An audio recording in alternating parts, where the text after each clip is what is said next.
Halo semua, jumpa lagi di Ajay Art Education. Dan selamat malam untuk teman-teman. Apa kabar? Mudah-mudahan dalam keadaan sehat. Terus juga jaga kondisi, banyak-banyak minum air putih. Dan apa lagi? Malam kali ini jadi tegang pun. Baru pertama kali jadi rada tegang. Malam kali ini sesuai janji saya di beberapa episode sebelumnya bareng Kang Eka Mustika saat itu, ini saya undang Kang Fuad Hasan. Malam. Selamat malam Kang Ajay. Gimana sehat? Sehat. Alhamdulillah. Agak pilek sih. Oh iya sama. Uh, Mungkin ini penyakit rakyat jelata. Rakyat jelata. Oh, iya. Keren nih, dibukanya udah masalah rakyat. Berat. Sangat berat. Latar belakang dulu nih Kang Apud nih. Oh gitu. Ini biasanya di nama aslinya Fuad Hasan ya, saya sering panggil Apud karena memang udah dekat. Kita temenan sejak kapan berarti? Kita temenan sejak SMA ya, kelas 1. Dulu kan sama-sama di SMA 2. SMA negeri. Kalau temenannya mah gitu ya. Tapi kalau kenal mah ya dari lama SD. ya. Cuman dulu kan di SD kan mungkin beda sekolah ya kan? Beda sekolah. Aan di SD 1, saya di SD 3, tapi sebelahan gitu. Ya. Cuman emang karena jarang ketemu aja. Bahkan sekarang dilebur Kang Apud. Oh, di Lumur. Dilebur jadi 1 sama SD 3 tuh jadi SD Heuleut 1. Oh, berarti yang sebelah ini Ya, 1, ini 2. Iya, oh, gitu. Gitu. Sekarang seperti itu. Anak saya juga di Heuleut 1 jadi penerus. Cuma bangunannya Heuleut 3. Oh, tapi Heuleut 1 namanya. Heuleut 1 Jadi, namanya. ini bahasa bebas nih? Bebas mau Sunda mau Campur ya? campur ya. Nah, dari mulai SMA ya kelas 1, Iya, kelas 1 nih kita flashback ke belakang. Saat itu dari Leuwi Munding ya, dari kecamatan kita itu ada beberapa orang yang Masuk sekolah SMA 2. Terus yang tidak terlupakan di awal-awal masuk sekolah SMA. Ospek MOS ya. Dulu kan karena gini, kita kan hitungannya tuh jauh ya. Sekolah tuh maksudnya kan kebanyakan dari Leuwi Munding itu kan kalau nggak ke SMA Leuwi Munding, SMA Raja Galuh kebanyakan. Ya, karena secara zona dekat. Tapi kita tuh ke SMA 2 gitu. Mungkin dari dari jarak agak jauh ya. Iya. Butuh 25 km. Ya 25 km kalau misalkan naik angkot 3 kali naik angkot. Ya. Zaman itu kita kan kalau misalkan sekolah kan harus ekstra pagi ya. Karena emang dari segi jarak jauh. Masuk jam 7. Masuk jam 7 emang capseknya juga ekstra disiplin. Iya, saat itu Almarhum ya. Almarhum ya. Mudah-mudahan diterima di sisinya lah. Al-Fatihah. Jadi kita tuh emang kalau dibilang kalau sekolah tuh kayak mau perang gitu.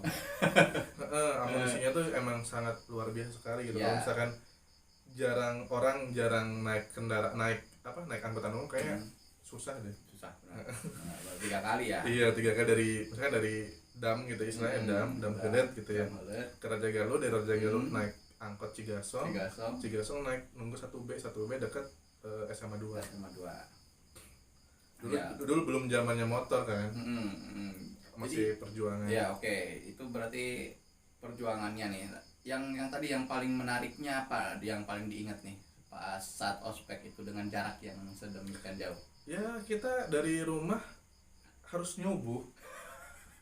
Bener serius ini mah orang ya istilah pelajar SMA tuh zaman saat itu tuh mungkin yang kerja Galuh itu baru bangun atau misalkan baru sarapan kita mah udah di Raja Galuh gitu loh. Iya, Terus udah di Raja Galuh nunggu angkot Raja Galuh Cigasong ya, walaupun emang kondisinya langsung melejit ke Cigasong gitu ya. Enggak turun dulu soalnya uniknya dulu ya, nggak tahu sekarang sih. Dulu tuh angkot Raja Galuh Cigasong itu ada jam-jamnya. Iya. Terus ada kayak kalau sekarang mah member kali ya. Member. Jadi misalkan member tidak resmi lah. Member tidak terikat gitu. Tidak, Jadi kan mungkin boleh disebut boleh. ya? Oh, boleh. Dulu kan kalau misalkan nih angkot Raja Galuh, nggak tahu sekarang masih ada apa enggak, Chef Doni, Kano, Mang Ebek tuh apa ya? Mang Ebek tuh Cowboy. Itu rata-rata anak SMA, soalnya ngejar pagi. Kalau nggak SMA 2, SMA 1 atau SMA PGRI. Ya Ya, sama yang STM ya dulu, berarti SMK negeri. Ya, SMK negeri. Tapi kebanyakan negeri SMK mah ada lagi kloter berikutnya atau misalkan kloter berikutnya. Cuman kalau yang ngejar pagi itu kadang angkot kan kita turun dari Raja Galuh, misalkan angkot Raja Galuh Cigasong itu turun di Cigasong. Tapi kalau misalkan kebanyakan yang naiknya anak SMA 2 dan SMA 1 dari Cigasong langsung lurus ke SMA 2. Tapi tambahan 1.000 gitu. Kan dulu zaman ongkos ya kalau nggak salah dari Raja Galuh ke Cigasong 2.000, dari Cigasong ke SMA 1 atau SMA 2 tuh 1.000 kalau nggak salah. Iya, benar. Tapi kita mah nggak masalah, yang penting kita ngejar waktu sih ya, soalnya. Benar. Soalnya di Cigasong juga kita jarang nemu angkot 1B yang kosong. Benar. Kebanyakan penuh kan. Iya.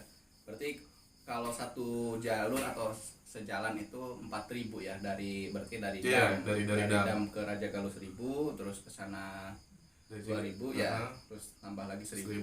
Masih murah saat masih itu. Murah, jadi bolak-balik 8.000. Uang jajan 10.000. Iya. Itu harus perjuangan banget. Berarti di awal-awal MOS ini dengan ritme yang dibilang baru ya, berarti kita harus menyesuaikan. Iyalah, baru banget, soalnya kan gini, dulu SMP kan cuma jalan kaki ya dari rumah ke SMP 2 Leuwih Munding. Kalau saya. Iya, kalau saya tetap naik angkot. Nah, biasa ya jalan kaki, walking tour lah kalau jalan kaki gitu. Ini harus dibiasakan naik angkot 3 kali. Kayaknya paling jauh ya kayaknya. Iya, benar. Maksud paling banyak loh 3 kali. Kan misalkan kalau di SMA Raja Galuh kan sekali. SMA Leuwih Munding 1 kali. Cirebon juga bisa 1 kali. Iya, 1 kali elop gitu kan. Gitu. Iya, benar.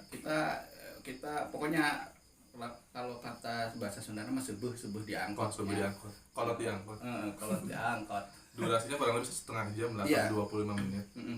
Tergantung kecepatan angkot sama kita tuh cepet nggak dapat 1B-nya gitu. Soalnya yang rada riskan sebenarnya banyak lewat jalur situ, ada elop, ada angkot 1B 1C. Cuman nggak tahu kenapa kita tuh nyaman dengan 1B. Dan breseknya lagi gitu. 1B tuh banyak laku gitu loh. Kita tuh sering ketinggalan gitu. Sebenarnya banyak alternatif, cuman nggak tahu kenapa nyamannya itu 1B. Iya. Ya kan? Benar. Jadi lewat jalur Mambo, turun di sana, jalan sedikit ya. Sebenarnya kan kalau lewat naik 1C juga bisa. Naik 1C bisa, cuma lebih lama. Naik elop malah lebih cepat. Cuman kebanyakan umpel-umpelan, nggak nyaman lah ini nyaman. Benar. Nah, di zaman kalau saya pribadi yang paling tidak terlupakan itu di awal-awal ke Majalengka ya khususnya. Itu anginnya. Pada saat itu mah memang kerasa banget antara perbedaan di Leuwih Munding di kita ya sama di Majalengka yang katanya memang kota angin gitu kan. Kerasa begitu turun dari angkot terus langsung disapa angin tuh euforianya beda. Beda. Ada wangi angin, wangi angin itu yang seperti itu. Kalau saya itu sampai masuk ke SMA 2 gitu ya, SMA Negeri 2, lihat bangunannya aja udah beda. Udah beda.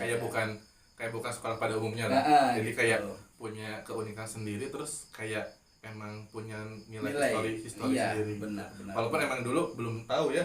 Belum tahu kayak gimana benar. Kalau sekarang kan mungkin bisa kita tahu ya bahwa itu ternyata sekolah Belanda, sekolah SD Belanda dulu, HIS dan lain sebagainya bisa dicari. Tapi pada saat itu kan kita belum tahu, kita baru tahu SMA Negeri 2 dan begitu melangkahkan kaki di sana, wow gitu kan, bangunannya tuh menurut saya unik. Kayaknya salah satu bangunan unik di Majalengka SMA 2. Mungkin karena emang dulu zamannya Holland Indie School ya. Terus ke SPG, terus ke SMA Ahmadiyani, terus jadi sekarang SMA 2 dan katanya sekarang katanya gitu jadi SMA 6. Tapi nggak tahu itu SMA 6 udah berapa apa enggak gitu. Cuman kita tetap namanya tetap SMA 2 gitu. Semandaka, kita masih ingatnya ya Semandaka. Nah, di sanalah berarti saya dan Kang Apud, Kang Fuad ini ya mulai dekat begitu. Ya mulai sering ketemu lah, intens setiap hari. Kelas 10-nya 10 berapa? 10 4. Dulu tuh kelasnya tuh persis depan gerbang. Jadi kalau dari gerbang tuh deket banget. Dekat air mancur dulu, ada air mancur depan tiang bendera. Tiang bendera. Enggak tahu sekarang mah kayak gimana. Enggak tahu sekarang perubahannya seperti apa, saya belum kesana terakhir ya. Nah, saya di 10-1 itu juga masih di bangunan yang tinggi ya, 10-1. Pokoknya kelas 10 tuh bangunan depan tinggi semua dulu mah. Ya, bangunan lamanya ya. Bangunan lama. Eka saat itu 10-6. Terus setiap hari ya berarti aktivitasnya ya paling banyak ya kita diangkot. Iya, diangkot. Tua diangkot ya. Pokoknya kita sering ketemunya diangkot sampai kelas 2 ya. Eka punya motor. Kita nebeng gantian istilahnya tuh. Jadi selang-seling. Kadang Kang saya Senin, Kangen Selasa, Rabu ya gitu aja. Iya, sampai dibikin kesepakatan lah. kadang ini kita tuh ada satu temen cewek ya yang emang dia strong banget gitu Wonder Woman lah istilahnya itu. Dan kita juga mungkin orang tua itu berjasa sama kita gitu. Namanya Teh Gina ya. Gina Hardianti kalau nggak salah. Nanti saya undang. Dia tuh dulu teman SMP saya. Jadi dari SMP saya, SMP 2 itu saya, Kang Eka Mustika, Teh Gina, Ade Epi, Pipit sama Dede Siswanto. Iya, banyak ya. Ada 6 orang kalau nggak salah. Ya, kalau dari saya sedikit ya. Saya cuma 2 orang sama Iip. Iip Suparna. Jadi kepala sekolah SDIT Parakan ya. Iya, pokoknya disitulah. Nanti saya coba silaturahmi. Pokoknya dulu zaman ospek itu kan orang tuanya Teh Gina itu kerja di Dishub. Almarhum Bapak Ono namanya. Al-Fatihah buat beliau. Nah, jadi kan kalau misalkan dia kan kerja pagi. Nah, kita tuh sering ditawarin nebeng. Jadi istilah penyelamat banget lah. Jadi menghemat ongkos juga ya. 4.000 buat zaman itu 4.000 tuh sangat berharga. Iya, benar. Terus emang cepet juga gitu. Jadi kita nggak apa itu 1B ya. Nggak ada di situ. Iya, jadi pas awal ospek kita malah keluar dari mobil. Iya. Mobil serasa sultan lah dulu tuh, walaupun zaman itu ya nggak sultan amat gitu. Walaupun nebeng gitu, cuman serasa pas keluar pintu tuh ada karpet merah gitu. Benar. Disambut Padomo. Padomo yang super ekstra banget. Penjaga sekolah. Iya, benar. Sama Pak Ayat. Pak Ayat. Pak Ayat yang hilang di Ciremai. Iya. Benar. Lewat jalur Linggarjati ya. Nah, dari teman. Iya. Oke. Ya. Pokoknya itulah. Istilahnya beliau tuh sangat berjasa mungkin ya. Dibilang berjasa banget. Biasa. Terus juga emang Teh Gina juga sering ngajakin kalau misalkan saya sendirian berangkat, dia sering bawa motor ya. Walaupun kesininya ya. Kadang sering bareng lah kayak gitu. Pulang juga kadang sering bareng. Cuman emang kita tuh walaupun berangkatnya bareng tapi pulangnya beda-beda. Iya. Karena emang punya kesibukan masing-masing. Pasca sekolah gitu. Kalau misalkan jam sekolah sih misalkan jam 2 gitu. Cuman kadang misalkan Kang Aan kan di organisasinya apa, Eka juga di UKM school schoolnya apa kayak gitu. Saya mah low profile kayak gitu. Nggak ikut apa-apa.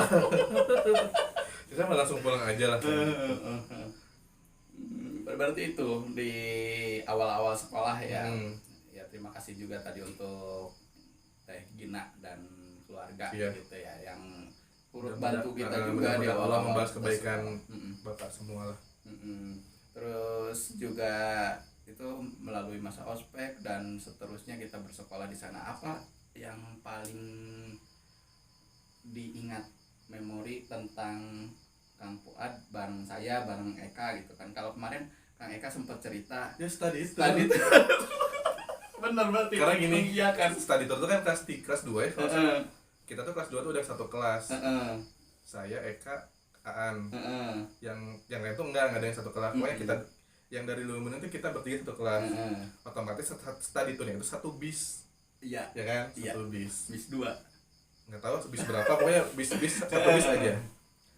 Masih ingat.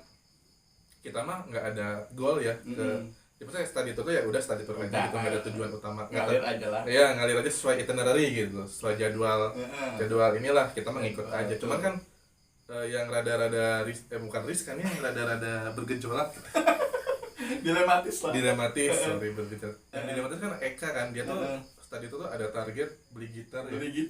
Jadi emang Eka itu kan anak band dan salah satu personil band juga dia sama dua ya. Iya. Nah dia tuh emang udah ada niatan dari rumah juga. Iya. Pengen beli gitar di sana, katanya sih udah janjian. Iya.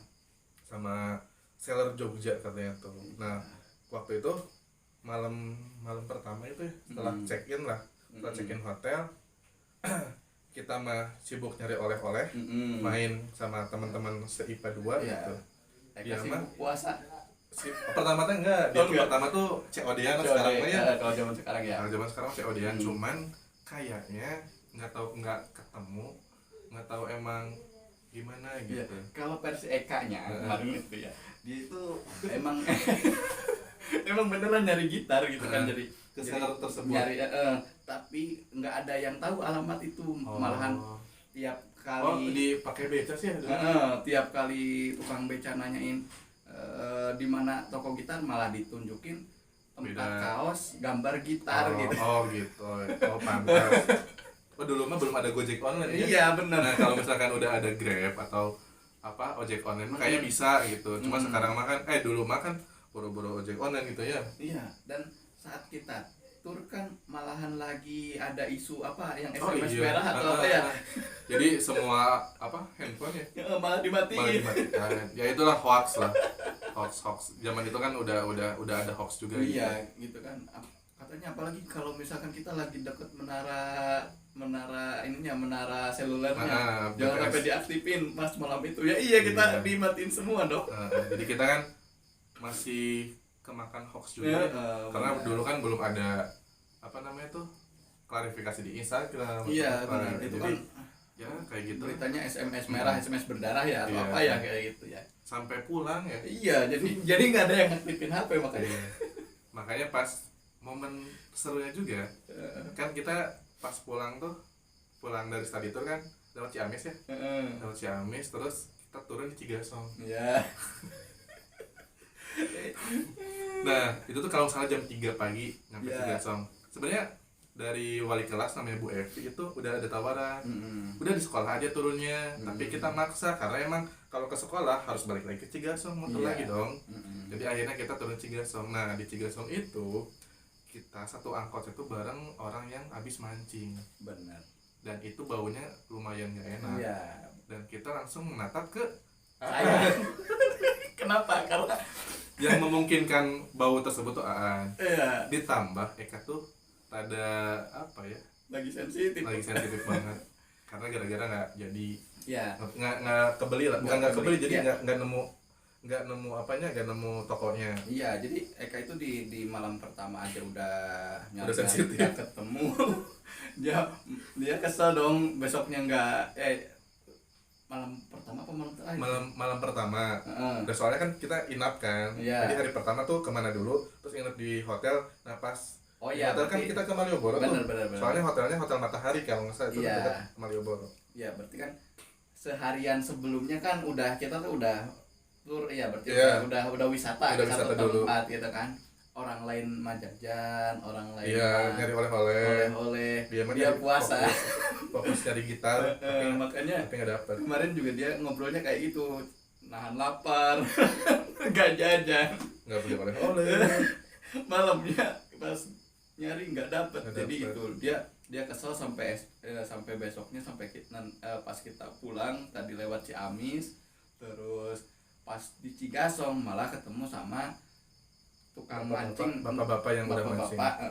Entah mancing entah ngaherap, ya pokoknya nyari ikan lah intinya. Nyari ikan gitu ya. Terus baunya bau amis naik, dan kita tuh udah ngantuk, capek, pokoknya ngantuk capek lah. Terus ditambah kalau Eka ya kayak gitu, gitar nggak dapet. Kita mah cuma ngantuk sama capek doang. Iya, tiba-tiba ada bau aneh dan mereka kampretnya dua orang ini malah lirik saya. Ini soalnya yang memungkinkan pertama Eka tuh ngelirik ke saya, mungkin kalau dia saha iya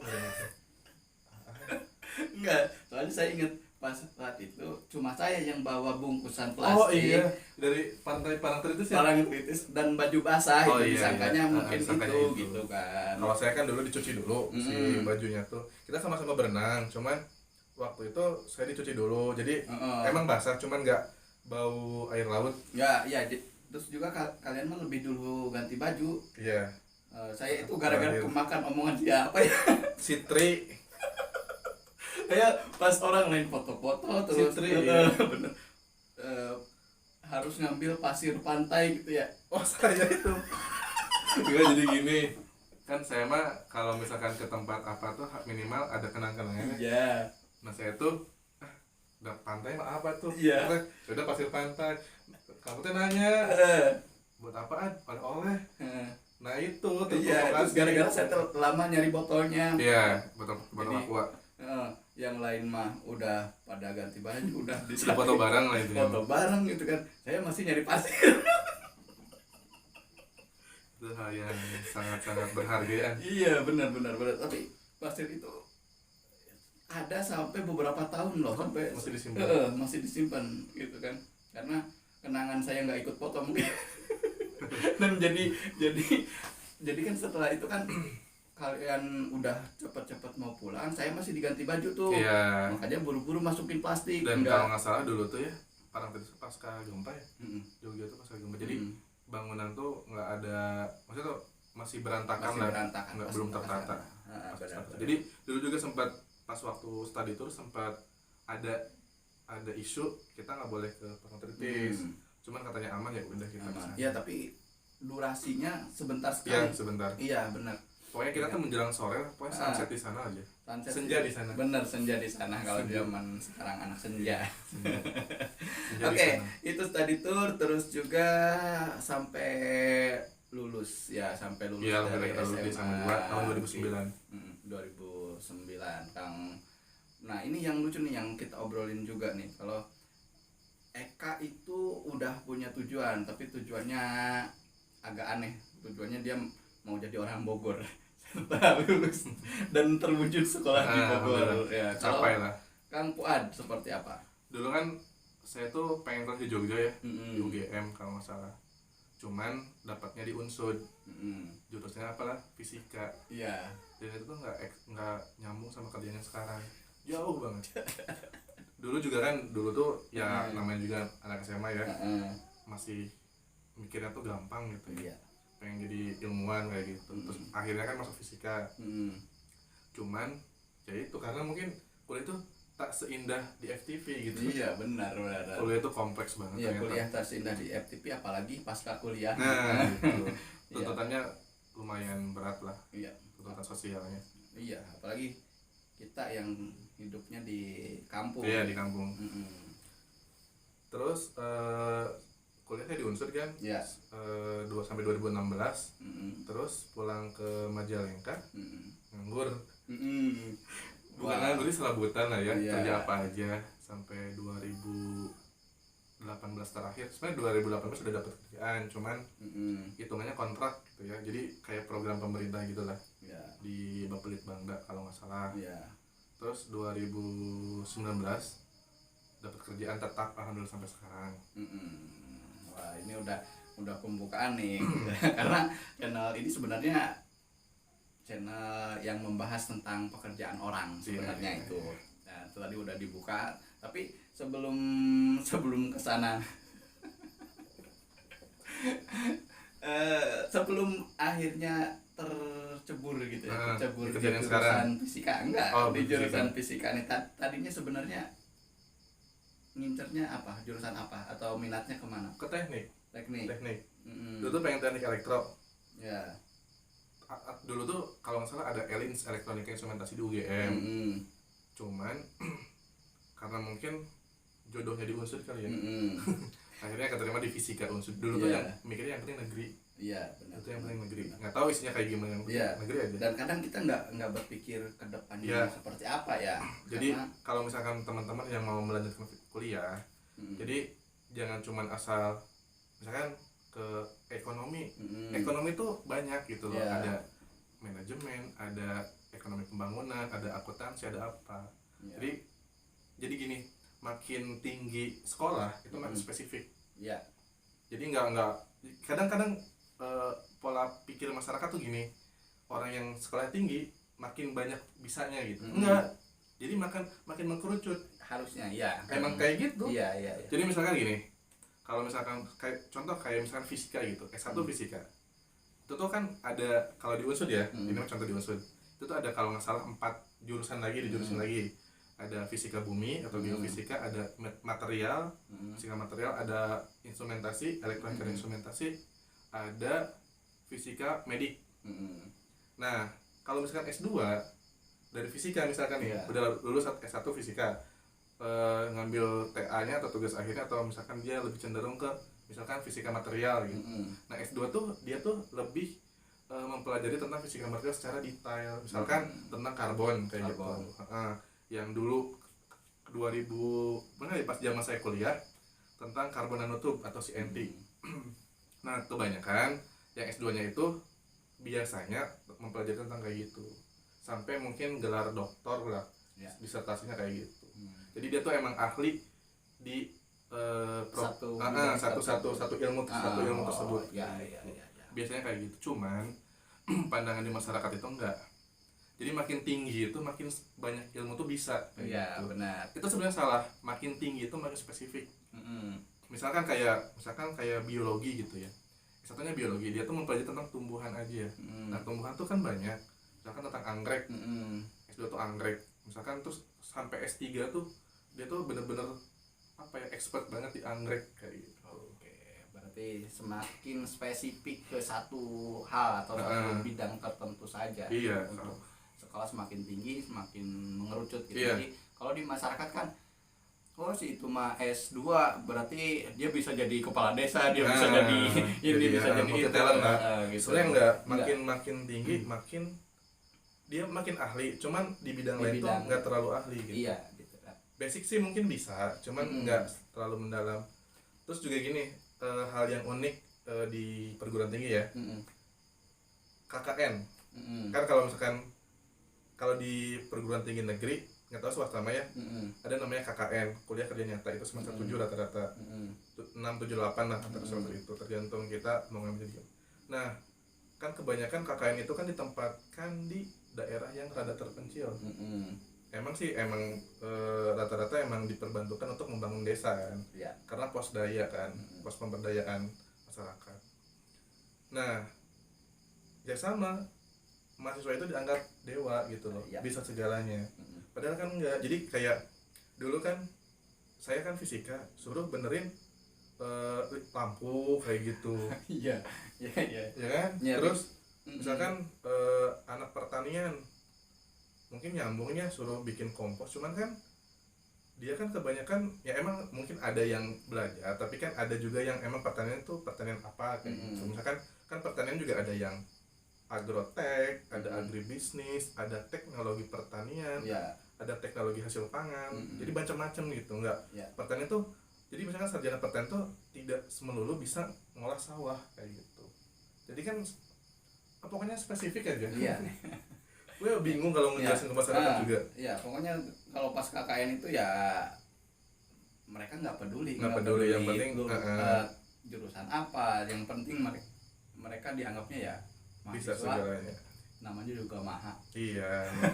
Mahal lebih dari siswa. Iya, benar seperti itu. Jadi tadi tuh sampai di mana tuh kan, saking menariknya sampai lupa saya pertanyaannya. Sampai pengalaman kuliah jurusan kenapa latar belakangnya milih jurusan itu. Iya, kenapa dulu kan yang penting negeri, ternyata kan baru nyadar itu semester 7. Kenapa nyadarnya lama? Karena nilainya segitu-gitu aja gitu. Kok nggak ada peningkatan, malah turun gitu. Iya.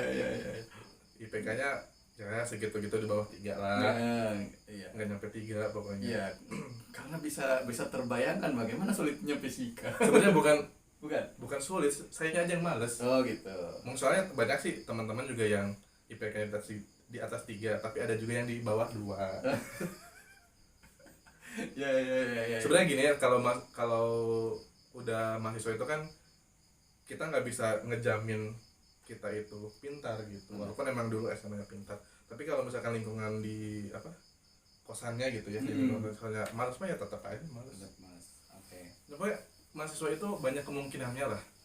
Ada dulunya cupu jadi nakal, ada dulunya nakal banget jadi baik jadi alim, ada.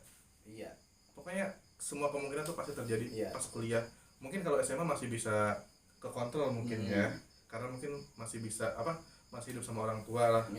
Tapi kalau udah kuliah terus merantau, terus area perantauannya itu emang lumayan rame hitungannya ya, maksudnya bukan kota kecil kayak Majalengka gitu. Terus kayak Bandung, kayak Jakarta, kayak Surabaya, kayak Malang, kayak Jogja itu kan emang lumayan ngaruh juga gitu. Ya, semua bisa terjadi di pergaulan saat itu gitu kan. Nah, berarti ini sedikit banyak menyetujui atau mengiyakan ada pendapat yang katanya lingkungan itu merupakan hal terbesar yang mempengaruhi saya manusia. Gitu. Soalnya gini, jujur ya, dulu zaman kuliah saya tuh tidak pernah ngekos hitungannya tuh. Kalau di Unsud mungkin teman-teman ada yang namanya Mafaiza, masih Fatimah Zahra itu ada asramanya. Nah saya tuh di situ 1 tahun, terus pindah lagi ke bukan jadi saya tuh dari masjid ke masjid hidupnya tuh, jadi ada sekretnya lah.